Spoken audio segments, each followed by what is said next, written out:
My dear students, welcome to Advait education. मैं दीपाली पांडे आप सभी का स्वागत करती हूं अद्वैत एजुकेशन पर। तो बिहार पीएससी के साइंस के क्वेश्चंस का डिस्कशन चल रहा था। पार्ट 1 में कल हमने कुछ क्वेश्चंस का डिस्कशन देखा था। बाकी रेस्ट ऑफ द क्वेश्चंस का डिस्कशन आज हम देखने वाले हैं कि और कौन कौन से क्वेश्चन बीपीएससी में पूछे गए हैं। तो जिन बच्चों ने भी अभी बिहार पीएससी का पेपर दिया है उनके लिए ये वीडियो बहुत हेल्पफुल होने वाला है। साथ ही रेलवे एसएससी वाले बच्चे भी मिस नहीं करेंगे इस वीडियोस को, क्योंकि क्वेश्चंस रिपीट होते हैं। आज मैं आपको दिखाऊंगी भी कि अभी जैसे हमने जो लाइट पढ़ाया और बाकी चैप्टर्स उसके क्वेश्चंस कैसे इसमें पूछे गए हैं। तो जरूरी नहीं है, यदि रेलवे एसएससी के पेपर के लेवल को टफ बनाना है, यदि वो टफ बनाना चाहता है तो फिर वो क्या करेगा, पीएससी के भी क्वेश्चंस को उठा लेता है जो थोड़े से लाइट वेटेड होते हैं। क्लियर? तो देखते हैं कि कल हमने कहां तक डिस्कशन कर लिया था, क्वेश्चन 34 तक। पहला ही क्वेश्चन कह रहा है प्रकाश वर्ष किसकी इकाई है। बताइए, ये क्वेश्चन मैंने करवाया है ना, जब लाइट का चैप्टर पढ़ाया था तब भी करवाया है। सब में पूछता है ये क्वेश्चन कि प्रकाश वर्ष जो इकाई है वह किसकी है। तो light year is the unit of distance.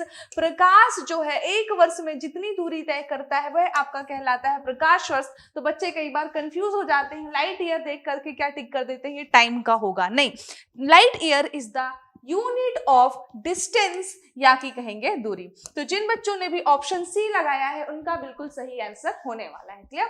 Next question देखते हैं। अगला क्वेश्चन क्या पूछा? अगला क्वेश्चन है, जब प्रकाश एक माध्यम से दूसरे माध्यम में जाता है तो निम्नलिखित में से कौन सी चीज है जो नहीं बदलती है।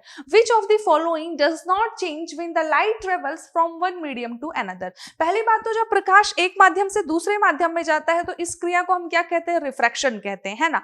बताया है मैंने रिफ्रैक्शन। तो नॉर्मल देखो, यदि क्वेश्चन बनता तो क्या बनता, जब प्रकाश एक माध्यम से दूसरे माध्यम में जाता है तो वह अपनी दिशा से परिवर्तित हो जाता है, जिसको हम क्या कहते हैं, नॉर्मली बनता कि रिफ्रैक्शन कहते हैं ना। लेकिन यहां पर क्वेश्चन क्या बना है कि जब प्रकाश एक माध्यम से दूसरे माध्यम में जा रहा है तो उसमें क्या चेंज नहीं हो रहा है। तो माय डियर स्टूडेंट्स, प्रकाश में जो है फ्रीक्वेंसी चेंज नहीं होती, ध्यान दीजिएगा, फ्रीक्वेंसी चेंज नहीं होती, आवृत्ति जो होती वो कांस्टेंट रहती है, बाकी वेवलेंथ एंड बाकी चीजें चेंज होती है। दैट्स व्हाई हम क्या कहेंगे, जब प्रकाश एक माध्यम से दूसरे माध्यम में जाता है तो frequency will not change. Actually होता क्या है, जब प्रकाश एक माध्यम से दूसरे माध्यम में गया तो अपनी दिशा से क्या होता है, विचलित हो जाता है। अब या तो वह क्या करेगा, अभिलंब के पास आएगा या कि अभिलंब से दूर जाएगा। डिपेंड किस पे करता है, डिपेंड करता है कि एक्चुअल में वो किस माध्यम से किस में जा रहा है। यदि वह विरल से सघन में जा रहा है तो अभिलंब से क्या करेगा, अभिलंब की ओर मुड़ जाएगा।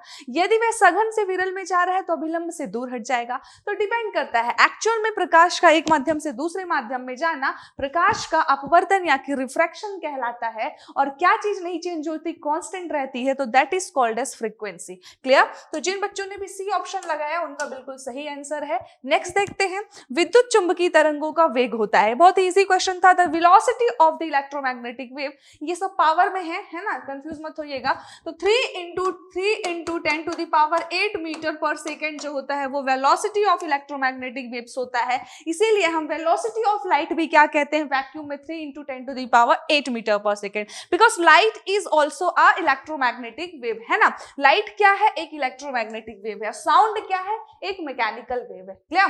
चलिए नेक्स्ट क्वेश्चन देखते हैं। अगला क्वेश्चन क्या बन रहा है माय डियर स्टूडेंट्स। अगला क्वेश्चन है, पहला आदमी जिसने चांद पर अपना पैर रखा था। The first man who placed his foot in the moon. पहला ऐसा आदमी कौन सा था जिसने चंद्रमा पर पैर रखा था। नील आर्मस्ट्रॉन्ग जो थे वो पहले आदमी थे जिन्होंने अपना पैर चंद्रमा पर रखा था। कब रखा था? 20 जुलाई 1969। ये भी इंपॉर्टेंट है, 20 जुलाई 1969 को नील आर्मस्ट्रॉन्ग जो बने पहला पैर रखने वाले, चांद पर पहले व्यक्ति बने जिन्होंने चांद पर पहला पैर रखा था। 1969 में सोचो ये पैर रख चुके थे। क्लियर?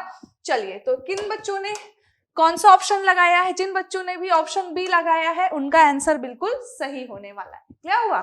चलिए नेक्स्ट क्वेश्चन देखते हैं। अगला क्वेश्चन क्या कह रहा है माय डियर स्टूडेंट्स।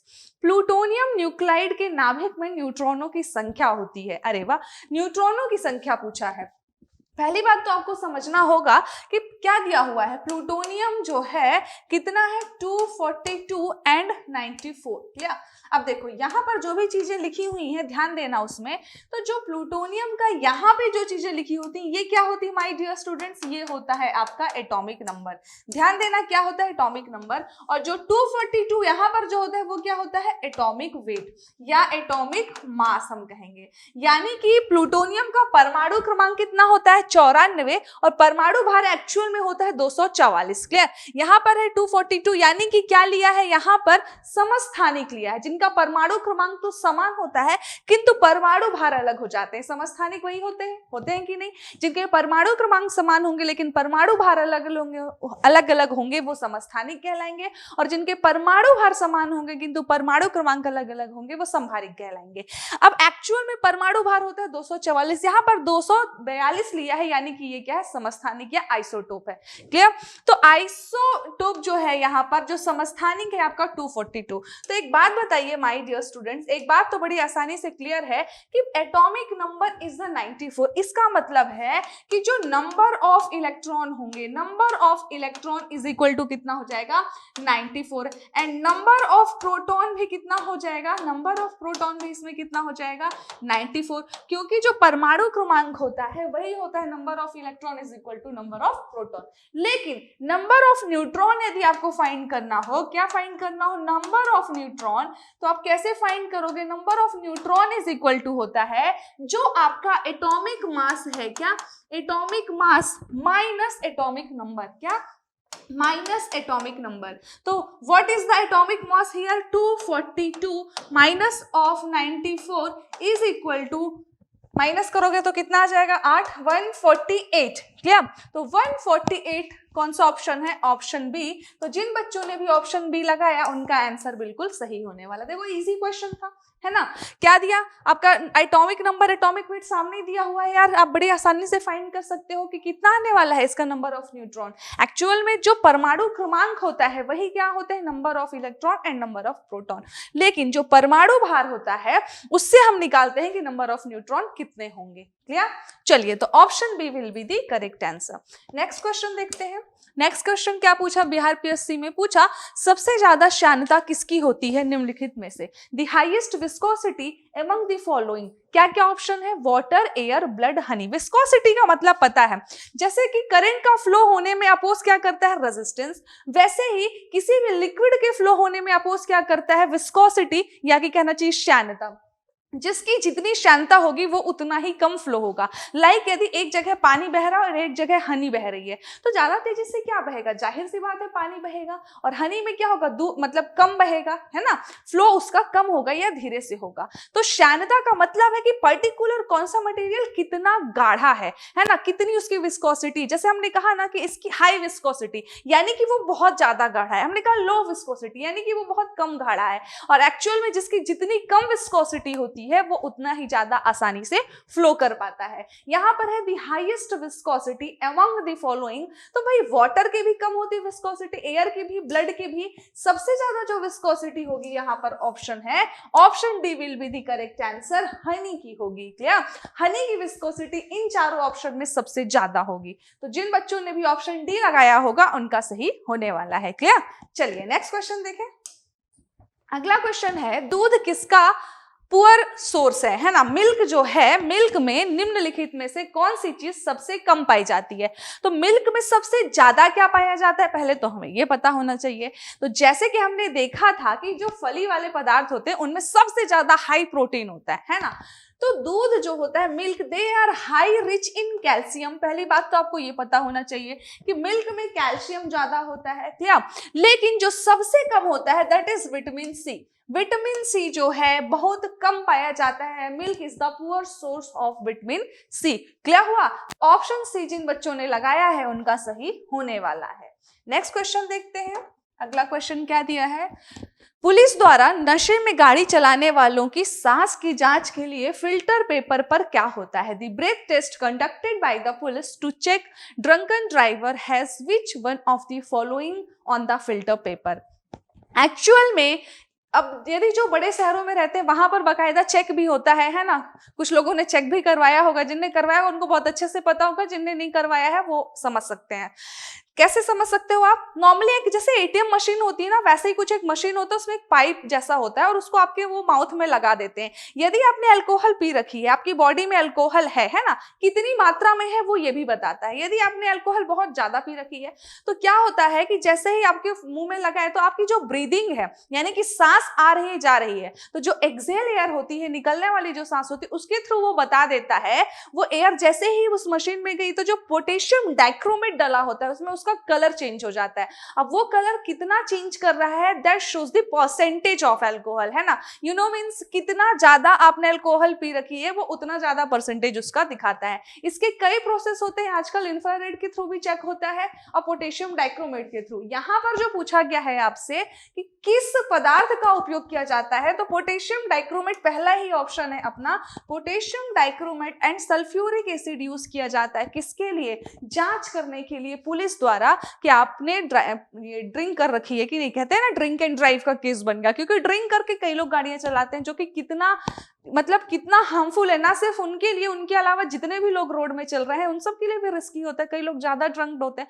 तो बड़े शहरों में, मेट्रो सिटीज में बाकायदा हर एक जगह चेक होता है वैसे, ठीक है, चेक किया जाता है कि आपने अल्कोहल पी रखी है या नहीं। बाकायदा उस मशीन को लगाते हैं मुंह में, ठीक है। कई लोग बाहर से भी चेक होता है वो अपनी एयर के थ्रू, और कई लोग क्या होता है पाइप माउथ में फंसाते हैं और उसके थ्रू चेक करते हैं कि आपने अल्कोहल कितनी पी रखी है, कितना अमाउंट है, तो ड्रिंक एंड ड्राइव का केस बनेगा या नहीं। तो एक्चुअल में उसमें क्या डाला होता है? पोटेशियम डाइक्रोमेट डाला होता है। इसका कुछ ऑरेंज सा कलर होता है, फिर वो कलर अपना चेंज करने लगता है अल्कोहल की मात्रा के अकॉर्डिंग। कई बार ग्रीन हो जाता है, एंड देन मतलब डिपेंड करता है कि आपने कितनी पी रखी है, उस हिसाब से क्या होता है आपका कलर चेंज होता है। क्लियर? तो कौन सा मटेरियल हम यूज करते हैं, this is the important thing, कि हम potassium dichromate and sulphuric acid use करते हैं चेक करने के लिए कि आपने ड्रिंक करके ड्राइव कर रहे हैं या नहीं। बहुत अच्छी चीज है ये, है कि नहीं? चलिए नेक्स्ट देखते हैं, अगला क्वेश्चन क्या है। अगला क्वेश्चन है, ग्लूकोज को एथिल अल्कोहल में किस एंजाइम द्वारा बदल लिया जाता है? Glucose is converted to ethyl alcohol by the enzyme. कौन सा ऐसा एंजाइम है जिसके थ्रू ग्लूकोज को एथिल अल्कोहल में बदला जाता है? बाकायदा इसकी प्रोसेस है, ग्लूकोज को एथिल अल्कोहल में बदलना है ना।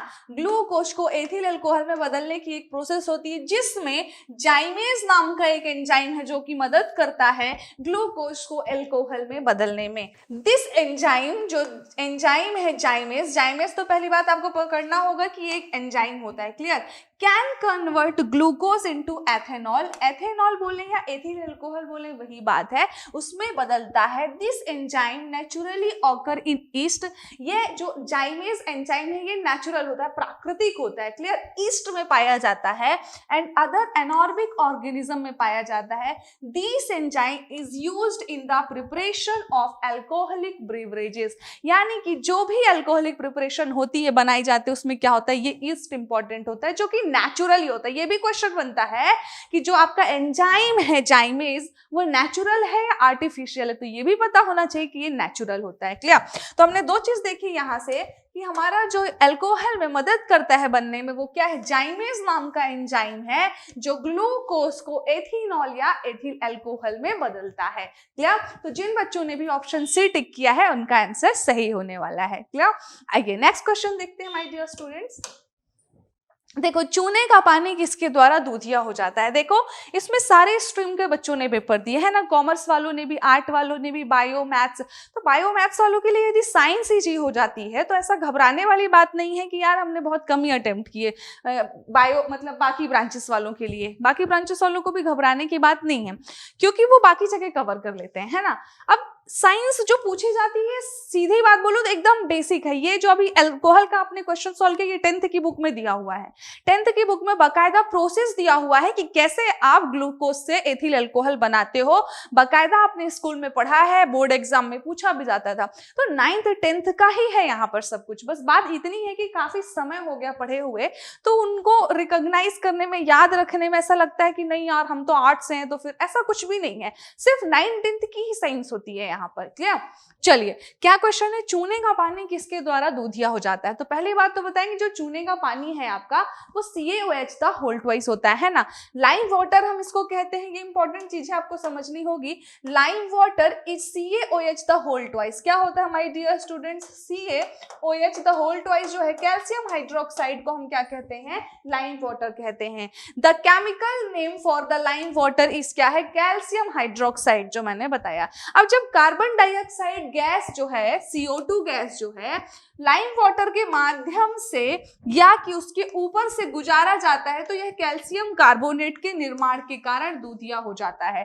अब जब हमने COS द होल ट्वाइस में कार्बन डाइऑक्साइड गैस डाली तो क्या हुआ? कैल्शियम कार्बोनेट तो बनता है लेकिन साथ में दूधिया भी हो जाता है। तो क्वेश्चन था अपना कि लाइम वाटर जो है वो दूधिया किसकी वजह से हो रहा है? तो ऑप्शन बी होने वाला है my dear students. Option B will be the correct answer, या हम कहेंगे CO2 की वजह से क्या होता है? लाइम वाटर दूधिया हो जाता है। क्लियर? क्लियर? CO2 की वजह से लाइम वाटर क्या होता है? दूधिया हो जाता है। यानी कि lime water is turned milky by CO2। जब आपने CO2 दिया COS दी होल ट्वाइस में तो कैल्शियम कार्बोनेट बना CaCO3 प्लस साथ में क्या हुआ? जो पानी मिला रिजल्टेंट वो क्या होता है? आपका दूधिया होता है। क्लियर? नेक्स्ट क्वेश्चन क्या पूछा गया माय डियर स्टूडेंट्स? देखते हैं। नेक्स्ट क्वेश्चन पूछा, पेट्रोल तथा डीजल के अधूरी जलने से क्या उत्पन्न होती है या कौन सी गैस उत्पन्न होती है? The incomplete burning of petrol and diesel produces क्या है? Nitric oxide, nitrogen dioxide, carbon dioxide या कार्बन मोनोऑक्साइड? जाहिर सी बात है इनकम्प्लीट बर्निंग हो रही है, इनकम्प्लीट बर्निंग हो रही है, इसका मतलब ही है कि कार्बन मोनोऑक्साइड प्रोड्यूस होने वाला है। क्या प्रोड्यूस होता है? कार्बन मोनोऑक्साइड प्रोड्यूस होता है my dear students. Carbon monoxide will be the correct answer. यानी कि जिन बच्चों ने भी डी ऑप्शन लगाया है उनका सही होने वाला है। क्लियर? कार्बन मोनोऑक्साइड जो होगा अपना सही होगा। नेक्स्ट क्वेश्चन है, एक पीएच, एक घोल का जो पीएच है वो 3 से 6 बदलता है। क्लियर? इसमें H प्लस आयन की सांद्रता कितनी होगी? The pH of a solution changes from 3 to 6। The H plus ion concentration, easy है, बड़ा नहीं है कोई। नॉर्मली हम जब पीएच वैल्यू पढ़े थे, पीएच वैल्यू क्या होती है? 0 से लेकर 7 तक, यानी कहना चाहिए 6 तक ही आपका अम्लीय प्रकृति होता है, 7 जो होता है उदासीन या न्यूट्रल होता है, 7 to 14 क्षारीय प्रकृति बताता है। क्लियर? अब जो फॉर्मूला होता है हमारा वो क्या कहलाता है? H प्लस आयन, यदि आपको बताना है फॉर्मूला क्या कहता है my dear students? PH value is equal to क्या होता है? Minus of log H plus ion. ध्यान देना, ये सभी को याद होना चाहिए। पहली बात तो ये फॉर्मूला सभी को याद होना चाहिए, है ना, इससे अपन के सारे क्वेश्चन सॉल्व हो जाते हैं, कई सारे। PH value is equal to होता है minus of log H plus ion. अब जो पीएच वैल्यू है आपकी यहाँ पर कह रहा है पीएच चेंज हो रहा है 3 to 6। This is the important point कि जो पीएच वैल्यू में चेंज है वो 3 से 6, यानी कि हम डेल पीएच निकाल सकते हैं, पीएच वैल्यू में चेंज निकाल सकते हो। 6 था पहले, फिर हो गया 3, यानी कि चेंज कितना हो रहा है? 3 का चेंज हो रहा है। क्लियर? इतना हमने निकाल लिया। अब यदि मैं माइनस को इधर ले आऊं तो minus of pH is equal to हो जाएगा log of H plus ion. Clear? अब माइनस ऑफ पीएच आपको पता है, यदि यहाँ से हम लॉग हटाएंगे तो क्या हो जाएगा? H plus ion is equal to 10 to the power minus of pH value. ध्यान दीजिएगा my dear students, H plus ion यदि हमको निकालना है तो क्या हो जाएगा? 10 to the power minus of pH. 10 कैसे आया? क्योंकि यहाँ से लॉग हट गया। क्लियर? अब H plus ion is equal to क्या होगा? 10 to the power minus of pH कितना है आपका? 3 है, क्योंकि पीएच में चेंज हो रहा है। यदि डायरेक्टली बोलता कि पीएच 3 है तो हम 3 पुट करते, 4 है तो 4 पुट करते, लेकिन पीएच का वैल्यू चेंज हो रहा है तो हम डेल निकालेंगे। चेंज कितना हुआ? Change is equal to 6 minus 3, तो हमने निकाला 6, तो H plus ion is equal to आ गया 10 to the पावर माइनस 3, या हम कहेंगे 1/1000। तो क्या क्या ऑप्शन है कि 3 गुना बढ़ जाएगा? नहीं, ये तो गलत है, ये भी गलत है। 10 गुना, ये भी गलत है। हाँ, 1000 गुना कम हो जाएगी तो यस क्या हो जाएगा? H प्लस आयन जो होगी सांद्रता वो 1000 गुना कम हो जाएगी, decrease with the 1000 times. Clear हुआ? तो क्या हो जाएगा my dear students? Option D will be the correct answer, क्योंकि 1/1000 आ रहा है। यदि पॉजिटिव पावर आता तो हम कहते 1000 गुना बढ़ जाएगी। तो ऑप्शन डी हमारा सही होने वाला है। जिन बच्चों ने भी ऑप्शन डी लगाया होगा उनका सही आया होगा। क्लियर? चलिए नेक्स्ट क्वेश्चन देखते हैं। अगला क्वेश्चन क्या कह रहा है? रेत और नैफ्थेलिन के मिश्रण को किसके द्वारा अलग किया जा सकता है? A mixture of sand and naphthalene can be separated by, है ना, रेत है और क्या है आपका नैफ्थेलिन, किसके द्वारा किया जाता है? तो माय डियर स्टूडेंट्स, ऊर्ध्वपातन एक ऐसी विधि है जिसके थ्रू हम किसी पदार्थ को सीधा सीधा ठोस से गैस में परिवर्तित कर देते हैं, यानी कि बीच में लिक्विड का कोई टेंशन ही नहीं। जो सब्लिमेशन एक प्रोसेस होती है आपकी, सब्लिमेशन के थ्रू हम क्या करते हैं, या कहें ऊर्ध्वपातन के थ्रू क्या करते हैं, ऊर्ध्वपातन के थ्रू हम किसी भी पदार्थ के ठोस अवस्था से सीधे गैस अवस्था में परिवर्तित कर देते, बीच की लिक्विड अवस्था का कोई मतलब नहीं है। A mixture of sand and naphthalene जो है can be separated by sublimation process, है ना, जिसमें सब्लिमेशन होता क्या एक्चुअल में, it is the transition of a substance directly from the solid to the gas state. It is written here कि जो हमारा सॉलिड होता है उसको हम डायरेक्टली गैस में चेंज करते हैं due to the sublimation process. तो हमारा क्वेश्चन था कि रेत और नैफ्थेलिन को, रेत क्या है, सॉलिड है, क्लियर, रेत और नैफ्थेलिन को आप किस के मिश्रण को किसके द्वारा अलग अलग करोगे? भाई सॉलिड में आपने नैफ्थेलिन मिला दिया, अब आपको अलग करना है तो आप यूज करोगे ऊर्ध्वपातन की विधि, यानी कि सब्लिमेशन प्रोसेस, जिसके थ्रू आप दोनों को सेपरेट करने वाले हो। क्लियर हुआ? चलिए, तो जिनने भी ऑप्शन ए लगाया उनका सही हुआ। चलिए बच्चों, नेक्स्ट देखते हैं। अगला क्वेश्चन कह रहा है बेंजीन में सिग्मा और पाई बॉन्ड की संख्या कितनी होती है? बेंजीन का फॉर्मूला क्या होता है? C6H6। क्लियर? बेंजीन का फॉर्मूला होता है C6H6। बेंजीन का बना लेते हैं फॉर्मूला अपन, क्लियर, C6H6 होता है और बेंजीन में क्या होता है, 6 कार्बन 6 हाइड्रोजन। क्लियर? दिख रहा है सभी को? ठीक है, ऐसे बना लो हाइड्रोजन, और साथ ही यहाँ पर अल्टरनेट डबल बॉन्ड भी होता है, ध्यान देना, है ना, अल्टरनेट डबल बॉन्ड भी होता है। चलिए, इतना पता चला। बेंजीन का फॉर्मूला होता है C6H6, साथ ही 6 हाइड्रोजन 6 कार्बन। अब एक बात बताना मुझे, यहाँ पर कार्बन और कार्बन के बीच में कितने बॉन्ड बन रहे हैं? 6 बॉन्ड बन रहे हैं, तो यहाँ पर हो जाएगा 6 सिग्मा। कार्बन और हाइड्रोजन के बीच में भी सिंगल बॉन्ड बन रहा है, तो कितना हो जाएगा? 6 सिग्मा। लेकिन कितने डबल बॉन्ड है? 3 डबल बॉन्ड है, और कार्बन कार्बन के बीच में जो डबल बॉन्ड है वो कितने हैं? 3। दैट्स वाई कितने हो जाएंगे? 3 पाई बॉन्ड। जो बेंजीन का फॉर्मूला था उसमें हमने क्लियरली देखा कि 1 2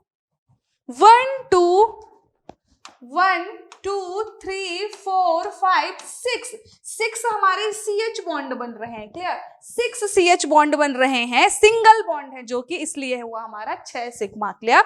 साथ ही जो कार्बन कार्बन के बीच में बन रहा है वो कितना है? वो भी 1 2 3 4 5 6, यानी कि कार्बन कार्बन के बीच में भी 6 सिग्मा बॉन्ड बन रहे हैं। तो टोटल हो जाएगा हमारा number of sigma bond is 12 and number of pi bond is 3। तो option C will be the correct answer. जिन बच्चों ने भी सी ऑप्शन लगाया है उनका सही होने वाला है। क्लियर? चलिए नेक्स्ट क्वेश्चन देखते हैं माय डियर स्टूडेंट्स। अगला क्वेश्चन है यूरिया में उपस्थित होने वाले तत्व कौन से हैं, यानी कि यूरिया में कौन कौन से तत्व पाए जाते हैं। तो सबसे पहले तो आपको पता होना चाहिए कि यूरिया का फॉर्मूला क्या है। यदि आपको पता है यूरिया का फॉर्मूला तो आप बिल्कुल सही कर लोगे। CH4N2O is the formula of urea. और यदि आपको यूरिया का फॉर्मूला पता है माय डियर स्टूडेंट्स, तो आप बहुत क्लियरली देख पा रहे हो कि इसमें carbon, hydrogen, nitrogen and oxygen 4 चीजें पाई जाती हैं। तो ऑप्शन डी में ही है चारों चीजें, तो option D will be the correct answer. देखो बेसिक सा क्वेश्चन था, जैसे मान लो आपसे पोटाश एल्यूम पूछ लेता, अब K2SO4 Al2SO4 the whole thrice 24H2O formula पता है तभी तो आप बता पाओगे कौन कौन सा उसमें कंटेंट है, मटेरियल है। नहीं पता तो नहीं बता पाओगे। तो ये बेसिक चीजें हैं, स्कूल में आपने कितने अच्छे तरीके से पढ़ा है वही यहाँ पर बताने वाला। ऐसा कुछ भी नहीं है कि हम डिफरेंट फील्ड से हैं तो हम नहीं कर पाएंगे, ऐसा नहीं है। 10th तक की साइंस यदि आपको बहुत बेहतरीन तरीके से आती है तो आप बिल्कुल आंसर दे पाओगे। अब जैसे यदि यूरिया का फॉर्मूला पता है तो आप बिल्कुल बता पाओगे कि CH4N2O is the formula of urea. तो ये 4 कंटेंट होंगे, option D will be the correct answer. Clear? चलिए नेक्स्ट क्वेश्चन देखते हैं।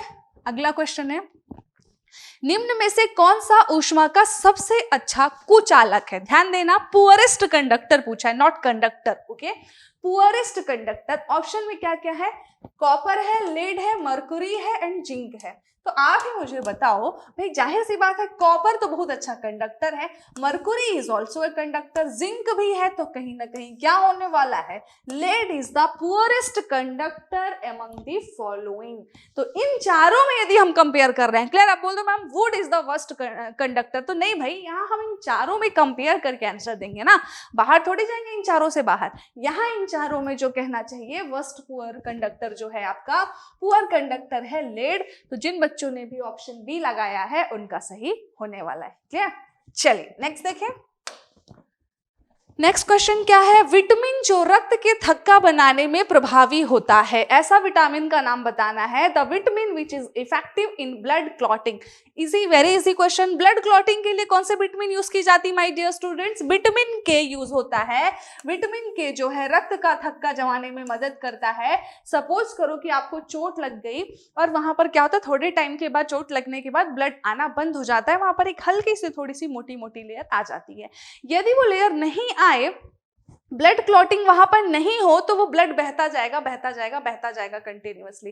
That's why blood clotting is also important, है ना। तो जो ब्लड क्लॉटिंग होती है एक्चुअल में वो विटामिन के की वजह से होती है। यदि आपके शरीर में विटामिन के की मात्रा उपस्थित है जितनी चाहिए तो ही ब्लड क्लॉटिंग होगा, यदि नहीं है उपस्थित तो ब्लड क्लॉटिंग नहीं होगा। तो क्वेश्चन था हमारा, ऐसा विटामिन जो कि रक्त के थक्का बनाने में मदद करता है या प्रभावी होता है। तो ऑप्शन डी विटामिन के will be the correct answer. Clear, चलिए नेक्स्ट क्वेश्चन देखते हैं।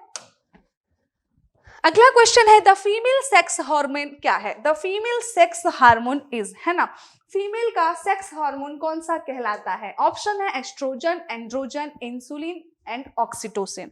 तो आपको पता होना चाहिए कि फीमेल सेक्स हार्मोन क्या है और मेल सेक्स हार्मोन क्या है, दोनों से ही क्वेश्चन बनता है ना, इंपॉर्टेंट क्वेश्चन है। फीमेल सेक्स हार्मोन का नाम भी पता होना चाहिए, साथ ही मेल सेक्स हार्मोन का। हार्मोन होता क्या है एक्चुअल में, पहले ये समझो। Hormone are the natural substance, एक नेचुरल सब्सटेंस है प्रोड्यूस्ड इन द बॉडी, जो कि अपनी बॉडी में प्रोड्यूस होते हैं।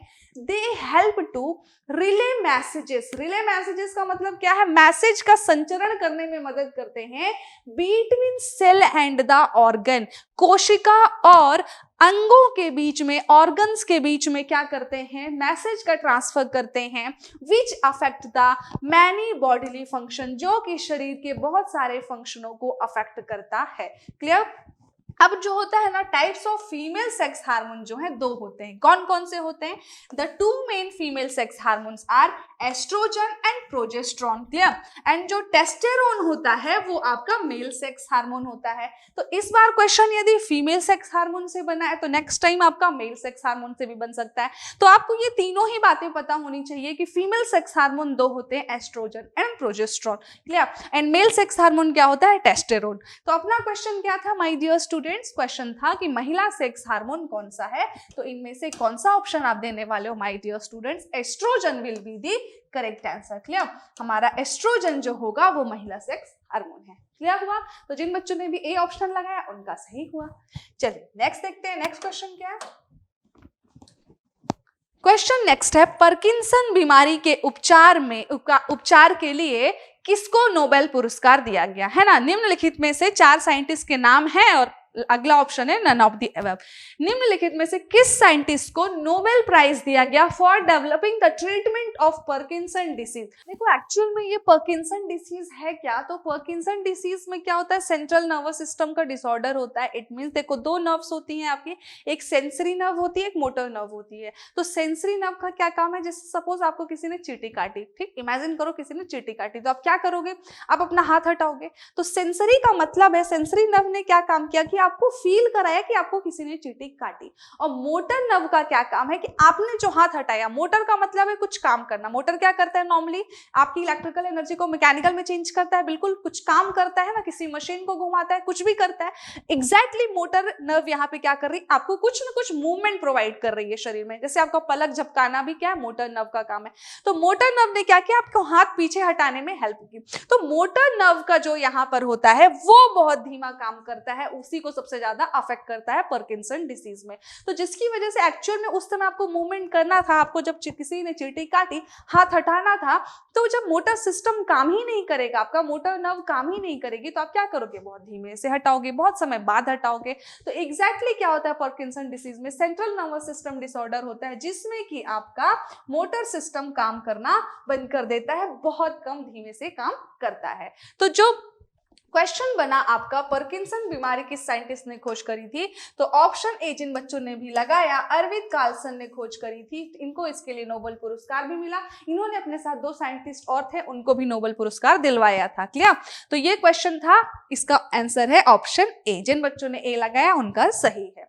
क्लियर हुआ? चलिए नेक्स्ट क्वेश्चन क्या है माय डियर स्टूडेंट्स, थायराइड ग्रंथि की खराबी किसकी कमी के कारण होती है? इजी क्वेश्चन है, ये बन गया होगा आई होप, है ना। The malfunctioning of thyroid gland is due to the deficiency of, बहुत इजी क्वेश्चन है, बस क्वेश्चन को थोड़ा सा घुमा के दिया है। नॉर्मली क्या पूछता है, जो गाइटर होता है वो किसकी कमी से होता है, गाइटर इज जो रोग है, बीमारी है, किसकी कमी से होता है, तो नॉर्मली सब बता देते हैं आयोडीन की कमी से होता है, लेकिन यहाँ पर जो है थोड़ा सा घुमा करके दिया हुआ है। क्या दिया हुआ है, जो गाइटर होता है एक्चुअल में is a swelling in the नेक। आप क्लियरली देख पा रहे हो, जब गले में कुछ इस तरीके की भयानक स्वेलिंग हो जाती है तो उसको हम गाइटर या घोंघा कहते हैं, हिंदी में घोंघे का रोग हो जाता है।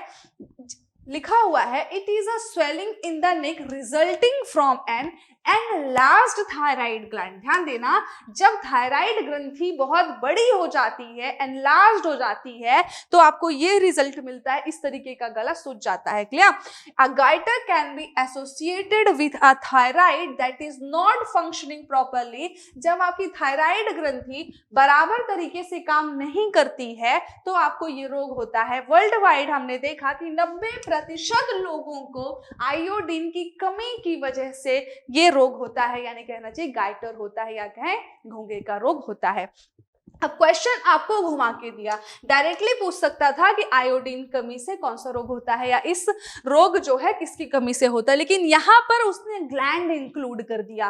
क्लियर? यहाँ पर ग्लैंड, मैक्सिमम बच्चों को ये पता था कि गाइटर जो होता है वो आयोडीन की कमी की वजह से होता है, लेकिन ये नहीं पता था एक्चुअल में थायराइड ग्लैंड का माल फंक्शन हो जाता है ड्यू टू द गाइटर, जब आपको घोंघे का रोग हो जाता है, क्योंकि जो आपकी थायराइड ग्लैंड है वो काम करना बंद कर देती है, बहुत तेजी से बढ़ने लगती है। तो ये क्यों होता है? Due to the less iodine, यानी शरीर में आयोडीन की मात्रा कम हो जाती है, तो क्या होता है, आपको गाइटर नाम का बीमारी हो जाता है। क्लियर हुआ? तो ये था क्वेश्चन का answer, option C will be the correct answer. Next question देखते हैं माय डियर स्टूडेंट्स। अगला क्वेश्चन है, कड़वाहट के लिए मानव जीभ का संवेदनशील क्षेत्र कौन सा है? The sensitive area of the human tongue to bitterness. देखो, हमारी जो जीभ है वो बकायदा डिवाइडेड है कि कौन सा पार्ट कौन सा एरिया को सेंस करेगा। क्लियर? जैसे कि हमारा एकदम फ्रंट एरिया जो है, सबसे आगे का एरिया, वो टेस्ट करके बताता है कि आप कितना मीठा खा सकते हो। क्लियर? जैसे आपने कुछ भी मीठा खाया तो टंग का कौन सा पार्ट है जो बताएगा कि आपने मीठा ही खाया है? टेस्ट करके मीठा बताने के लिए फ्रंट एरिया यूज किया जाता है। नेक्स्ट आप देख रहे हो, यदि सॉल्टी खाया है तो थोड़ा सा साइड पार्ट बताता है। नेक्स्ट यदि आपने कड़वा कोई चीज खाई है तो एकदम साइड एजेस बताते हैं। यदि आपने बिटर खाया है तो कैसे पता चलेगा? सबसे पीछे का पार्ट, यानी कि पोस्ट टंग जो पार्ट है वो बताएगा आपने बिटर खाया। तो इस बार तो सिर्फ बिटरनेस का क्वेश्चन बना है, इन तीनों से भी क्वेश्चन बन सकता है कि सॉर पार्ट कौन बताएगा, सॉल्टी पार्ट को कौन बताएगा, साथ ही स्वीट पार्ट को कौन बताएगा। तो चारों ही एरिया आपको पता होने चाहिए। अपना क्वेश्चन था कि the sensitive area of human tongue is to bitterness, तो बिटरनेस के लिए पोस्टेरियर पार्ट होगा हमारा, यानी कि पीछे का भाग बताता है कि हमने कितना बिटर या कड़वा खाना खाया है। क्लियर? कड़वाहट के लिए यूज होने वाला है posterior part of our tongue. Clear? तो जिनने भी ऑप्शन से टिक किया है उनका सही होने वाला है ना। नेक्स्ट क्वेश्चन देखते हैं माय डियर स्टूडेंट्स। फिनिश हो गए? चलो फाइनली हमने खत्म किए बिहार पीएससी के सारे क्वेश्चन। जितने भी क्वेश्चन पूछे गए हैं 27 दिसंबर को साइंस के, वो हमने कवर किए। और भी यदि किन्हीं बच्चों को डाउट होता है तो प्लीज कमेंट बॉक्स में बताइएगा जरूर। मैं अवेलेबल हूँ, मेरा टेलीग्राम चैनल की लिंक भी है, इसमें आप बिल्कुल ज्वाइन कर सकते हैं। Thank you my dear students for such a wonderful love and support.